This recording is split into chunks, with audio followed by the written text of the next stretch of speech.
Yo! Good morning, guys. I love scaring in the morning. What's going on? Guys, today we're going to talk about a video that I wanted to make for so freaking long, which is the case for Bitcoin's bottom being in. Okay, now, for all the economors out there, the economy. Today, we're just going to stick to the charts. We're not going to touch economy. We're going to stick to what the charts are saying. All right, we're going to look at a million different indicators, some obvious, some not so obvious. Some everyone look at, some not everyone looks at, and make a case for the bottom being in. Okay? Now, you guys know my take. I think there's still a chance that we go lower, but I think there's a chance that the bottom is in too. No one really knows, and today we're going to discuss why the bottom could be in. All right? So, as always, subscribe to the channel if you're new. Like up that video. Let's hit 100 likes on today's video. Let's get it right now. Come on. All right? So, let's jump on in. So, the first one we're going to talk about today is very simple. This one's not, you're not inventing the wheel with this one, but the retest of the previous all-time high. So if we rewind back to June, we know there was a period on the weekly time frame where there was a lot of fear, right? Everyone was panicking. We dumped below 20K. Everyone's like, holy shit, we never thought Bitcoin would go below its previous all-time high. It never has. And it's true, it never did, but it did. Now, to me, a lot of the reason why we did get that dump below the previous all-time high, looking left, right, back here from 2017, it's just a cascading liquidation effect, man. You had Celsius, Voyager, among other 3AC going absolutely nuts to that, getting liquidated like crazy. That was a big reason why you did see that dump below 20K. But if we look at it, what I care about, as someone who looks at the charts a long time, is I care about closes. I don't care about wicks. Where the close happens is what's important. And if you look at where Bitcoin closed, you know, just from a logical standpoint, it closed from the 2017 all-time high, which closed at 19K. That's where Bitcoin technically closed as the bottom at the current moment. Okay, once again, at the current moment, that's where Bitcoin closed at the bottom. So there's a lot of interesting support there where it's like, all right, it's a psychological level, right? 2017 all-time highs, you close right at that level. Is that a coincidence? I don't know, but there's a case to be made that it's a perfect point where you wick below previous all-time highs, get people to flush out, get people to be like, holy shit, Bitcoin's done, it's breaking below its previous all-time highs, and then make it come back up to the upside. Okay, so there's a perfect point where that could be an interesting indicator. Now, that's just one. Okay, it's the most obvious, so I wanted to get it out of the way, but take that for what you will. The other one I want to look at is obviously the one everyone looks at, which is the pi cycle bottom indicator. Okay, and once again, I want to remind you guys where this flashed. If you look at where this flashed, you know, say on the weekly chart, you know, you can look at this on the 2-week chart. On the 2-week chart, it was technically at the lowest close that we had. On the monthly chart, technically at the right, you got the flash right at the lowest close that we had. On the weekly, it was a little off, but nevertheless, you did get that flash on this candle right here on the weekly, which was pretty close, right? Like we said, weekly, 2-week, monthly. Monthly and the 2-week were almost dead on. And if you looked at when we got that pi cycle bottom cross, which is basically 2 moving averages crossing in the past, you guys know that we did get it back here in 2018, right at the bottom, right here on this candle right here. Bada bing, bada boom. We got that cross on these two right there. And the other one, which we got right here, we got the cross right here on this candle right here. Which the next candle, obviously that was the bottom. Bada bing, bada boom. Once again, you go to say the 2-week chart. It's a little bit more accurate on the 2-week chart. Like this. And we go look at where these crossed. Right? They crossed right at the bottom right here back in 2015. Right? So, you know, the previous 2 bear markets, it was dead freaking on. I think what we want to watch for this, to more so confirm, is look for the cross back bullish. Right, so we got the cross back bullish right here in 2015. I would say this one is only 2 data points. I like to see more than 2 data points to make any type of statistical, like, holy shit, like, this is statistically relevant, right? Wait for the cross back bullish. Okay, once you get the cross back bullish right here, it was off to the races. And then once you got the cross back bullish right here, it was obviously off to the races for BTC. Wait for the cross back bullish, which if you look at the 2-week chart, they're starting to curl back towards each other already. So I don't think it's going to take too long for it to happen as long as Bitcoin stays up at this region. All right, so Wait, be patient for that. I do like the pi cycle bottom, and based off the three previous times, I mean, including this one so far, it's been pretty accurate. All right, so that's the pi cycle bottom. The other one that I have, which is very interesting, I don't see a lot of people look at, is actually the Bollinger Bands on the weekly chart. Very simple indicator. We're not trying to reinvent the wheel here. That's not what we try to do here. We don't try to reinvent the wheel. You can really look at it at any time frame. I'm going to go to the 2-week chart on the Bollinger Bands. The reason why I do this is because we don't often come and test the 2-week Bollinger Band bottoms. We did right here on this little dump right here. So we tested the Bollinger Band bottom. We got support off of it. We don't do that very often. We actually only ever do that at Bitcoin bottoms, right? So we did it right there. You guys can see we bounced off that Bollinger Band at the bottom. When did we do that before? Well, we actually did it right here in March of 2020 on the close. We closed at it, and then obviously we were off to the races after that. When did we do it before then? Well, we did it right here back in 2018. You guys can see what's the common scenario of all these. The back test of the Bollinger Bands always happens right after a major capitulation event, right? So 2018, we dropped from 6K to 3K, $50,000, sorry, a 50% drop right to the Bollinger Bands, off to the races. Right here, March of 2020, 8K to 4K on the close, 50% drop, off to the races. Right here, I mean, really, you could say from 46K to 20K, which is a little bit more than a 50% drop, actually, which is crazy to think about. Tested the bottom. So far, we've been off to the races, right? We go back and look at the time frames before that when we came back down and tested it. You know, this one's a little bit more iffy. You said we'll wick to it, but I'm looking for a close at the Bollinger Bands. Like you said earlier, I care about closes. Right here, that was the bottom.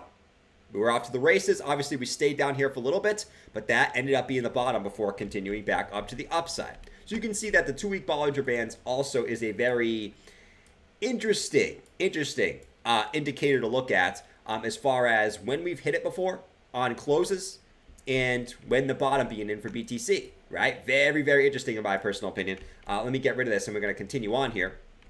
We're just going to whip through all these that I've been looking at, man. So that's the Bollinger Bands.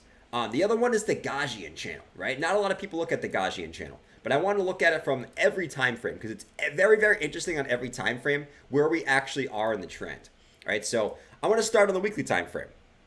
On the weekly time frame, when we break the Gaussian channel to the downside, right here, so basically it's a bunch of moving averages, basically forming this channel. Basically, it was the Gaussian channel.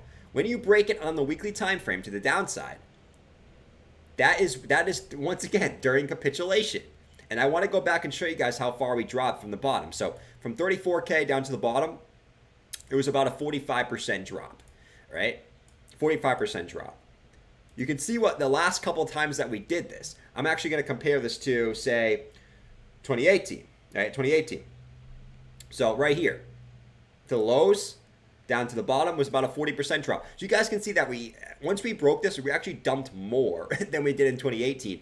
And once we found that bottom, that's when we bottomed, right, on the weekly. Once we found that bottom, that's when we bottomed. Okay, as soon as we stopped dumping. Same thing in March of 2020. You could argue we dumped. Once you start dumping, that was the bottom. We go back to, say, 2015. Once we broke the Gaussian channel, we had that big capitulation, but once we stopped dumping and we started to come back up, that was the bottom. All right? So that's the Gaussian channel really here during the previous two bear markets, including March of 2020. And if we go to the 2-week chart, it's even more interesting. It gets even more juicy. Why? Because we actually got a slight deviation below the 2-week Gaussian channel, but when we hold this as support at the bottom, that usually ends up being the bottom, right? You guys can see right here we're at the 2-week Gaussian channel lows. We go and look at where we bottomed in the past. This one we didn't even get there. March of 2020 we wicked off the bottom, okay? And if we go look at down here back in, say, 2015, right? We didn't reach it there, but that ended up being the bottom right there in 2015, right? So you guys can see just the resemblance of where we are in the trend. And to me, I think looking at the charts, people will say, the charts don't matter. I would actually argue that, show me the charts, and I'll tell you what's to come. I would actually argue that a lot of the freaking times, like for this dump back here, right here in January to March, during this bear flag, right? Bitcoin was forming a bear flag. So it was showing that it wanted to come back down to the downside. Now, I will say this again about this. This doesn't mean that Bitcoin can't rise up and then come back down to the lows again. Okay? This doesn't mean that you're going to the moon. What this basically means is telling me, based on previous precedents, as far as a weekly close goes, that Bitcoin could be at a bottom. Doesn't mean we're going to the moon. I will say that again. It just means that Bitcoin could be at a weekly close bottom. Could go retest that at some point, which it usually does. We'll go back and look at that in a second, but that's the case there. Now, a couple other ones that I want to look at here. The Bitcoin log growth curves. Right? The Bitcoin log growth curves. Where are we in this? Well, we're at the bottom band in the log growth curves. And we zoom this out. And, just from a zoomed out standpoint, let me get rid of this line here so you guys can see. But we zoom this out from a logical standpoint. You guys can see, whenever Bitcoin's at the bottom of these bands, have been the best time to accumulate BTC going forward. Okay? And this goes for alts too. Like, I'm talking about Bitcoin because Bitcoin's daddy, right? As Bitcoin goes, altcoins goes. So this goes for altcoins too, in my opinion. As long as Bitcoin's in this lower band, that's the best time to accumulate BTC. Right, all throughout here all throughout this band was a great time to buy. All throughout right here was a great time to buy. You didn't even get there in 2018, to be fair, and then March of 2020 was a great time to buy, and now you're sitting right in that same band at the moment. Okay, so there's an argument to be made based off logarithmic regression that the Bitcoin bottom could be in. Right, once again, could be. We're just looking at everything here on a list. Right now, I want to bring up some indicators here. Okay, so this one is the RSI. The top one is the RSI, and the bottom one is an indicator that I look at, which is basically the extension from the 20-week moving average, right? Basically, how far Bitcoin is from the 20-week moving average. Why is that important? It shows you how overextended Bitcoin is to the downside, or how overextended Bitcoin is to the upside. Okay, so we have both of these. Now, I want to point out what we did on the price action. So let me zoom in on the price action, so you guys can see what I'm kind of looking at here, like this. All right, so we got all those right there, right? So let's look at the RSI. We know the RSI, guys. I think we all know that the RSI on the weekly chart, let's go to the weekly, was oversold. And historically, every single time that Bitcoin has been oversold on the weekly has marked the bottom for BTC, right? You guys can see this green box right here, basically right there. Anytime Bitcoin's dipped into this green box, has marked the bottom on the weekly. I will say this again. This doesn't mean that Bitcoin just can't do something like this. It doesn't mean Bitcoin can't start to dump again and the weekly RSI come right back into this. That's not what this means. What this means basically, Bitcoin's never, after it's been oversold, has never gone back in to the green box of support. Okay? From the same standpoint, we flip over here to the MA extension and we look at where Bitcoin currently is. From the previous bear markets. Let me draw a green box here, like this, right here. You guys can see that every time Bitcoin's came into this green box has also marked the bottom, and it's been at the same points, right? We simply mark these off like this. Bitcoin's only ever been extended from the 20-week moving average about 50% below the 20-week moving average, and every single time it's 50% below the 20-week moving average, it has marked the bottom for BTC. Right here, 2015. That obviously was the bottom on the Bitcoin chart right here, right there in 2018.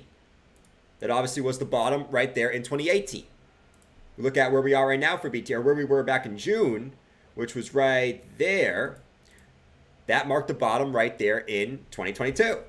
All right, so, and you can make the case that, we didn't quite get there in March of 2020, but we got freaking close, right? Right here on both of these indicators, right? The RSI almost got oversold. 20-week extension was about 50, you actually got about 40% extended from the 20-week, and that ended up being the bottom. Okay, so you can make the case, based off these, that when I look at, that Bitcoin bottom could be in, based off previous bear markets and based off how far Bitcoin has been extended. Now, same thing for this one.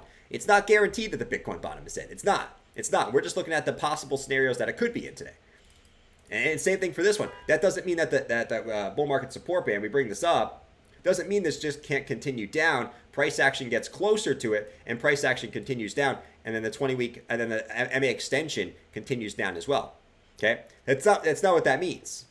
right? Or the sorry, the 20-week moving extension actually comes up because it's technically closer to the 20-week moving average. Okay, that's not what that means. It doesn't mean that price can't continue down. I'm just looking at when Bitcoin gets that overextended from a important moving average, it tends to snap back to it. Okay, snap back to it. And now we're seeing that snap back to it. It's just how long will it last? Okay, we could look at the same thing from like the 2-week chart perspective. Okay, 2-week chart's the same thing. So basically, it's the 2-week 20 moving average. Okay, same lows. You guys can see right there. Every time we come into the screen box, it's a low. You bring up the RSI. Anytime the RSI has been this low, it's marked the bottom. All right, so these are hit or miss. You still could go lower on these, okay? But we're just comparing to previous bear markets and where we came back down to. So those are very interesting stuff to look at from that. And then obviously you'll have the economores. Oh, DXY. If we want to look at the DXY for this, DXY, which is it's breaking that trend line. I'm not gonna spend too much time on that today. The DXY still is bullish, so it's tough to say. It's tough to say. I was looking for a rejection right here in the DXY. Didn't quite get it. That's actually breaking, but I'm not going to spend too much time on that today. But that's the video for today, guys. All right, so a lot of good longer-term indicators. It's just a matter of, I think, time at this point. Let this stuff play out. These are long-term charts, weekly, 2-week charts that we've been looking at. Let it play out. Okay, it can take quite a while for these to play out. It could take weeks, it could take months for these to play out. But historically, a lot of these have been very good indicators. I'm not going to go through every single one that I have today. I mean, there's plenty more. 2-week Heikin-Ashi candle flip, market cipher flip. There's plenty more we could look at, but I just wanted to make it look at the obvious ones. All right, so if you enjoyed today's video, make sure you smack up that like button. Subscribe to the channel, and catch tomorrow's video. Maybe we'll talk about cases for the bottom not being in. Okay, maybe we'll do a video on that. So catch you guys later. Adios, my friends. Peace.